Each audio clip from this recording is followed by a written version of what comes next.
ಸ್ವಲ್ಪ ದಿನಗಳ ಹಿಂದೆ ನನ್ನ ಸಮುದ್ರ ನೀನು ಅನ್ನೋ ಅಂಥ ಡೈಲಾಗ್ ಎಷ್ಟು ಫೇಮಸ್ ಆಗಿತ್ತಲ್ವ. ಪ್ರೀತಿಗೆ ಸಮುದ್ರದ ಹೋಲಿಕೆ ಮಾಡಿರೋದು ನನಗೂ ತುಂಬ ಇಷ್ಟ ಆಗಿತ್ತು. ಈ ಸಮುದ್ರಕ್ಕೆ ಮಾಡುವಂಥ ಹೋಲಿಕೆಗಳಿಗೆ ಬರನೇ ಬರಲ್ಲ ಅಂತ ನನಗನ್ಸುತ್ತೆ.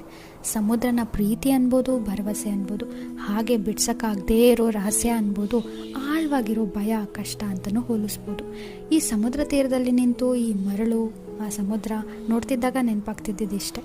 ಹಿಂದೆ ತಿರುಗಿ ನೋಡಿದಾಗ ನೆನೆಗಳಲ್ಲಿರೋ ಕಷ್ಟ, ನೋವು, ಪ್ರಾಬ್ಲಮ್ ಹೇಗೆ ಇವತ್ತು ಸಣ್ಣದಾಗ ಅನಿಸುತ್ತೋ ಆ ಮರಳು ರೀತಿ ಹಿಂದೆ ತಿರುಗಿದಾಗ ಅದೇ ರೀತಿ ಅನಿಸುತ್ತೆ. ನಾಳೆ ಏನು, ಮುಂದೆ ಜೀವನದ ಕಥೆ ಏನು ಅಂತ ಯೋಚನೆ ಮಾಡಿದಾಗ ಬರೋ ಅಂಥ ದೊಡ್ಡ ಕ್ವಶನ್ ಮಾರ್ಕು ಮುಂದೆ ಕಾಣಿಸ್ತಿರೋ ಕೊನೆನೇ ಇಲ್ಲದಿರೋ ಆ ಸಮುದ್ರದ ರೀತಿ ಕಾಣಿಸುತ್ತೆ.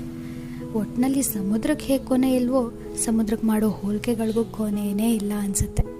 ಐ ಹೋಪ್ ಇಂಥ ಒಂದು ದೊಡ್ಡ ಇನ್ಸ್ಪಿರೇಷನ್ನ ನಾವೆಲ್ಲ ರೆಸ್ಪಾನ್ಸಿಬಲ್ ಆಗಿ ಕಾಪಾಡ್ಕೋತೀವಿ ಅಂತ.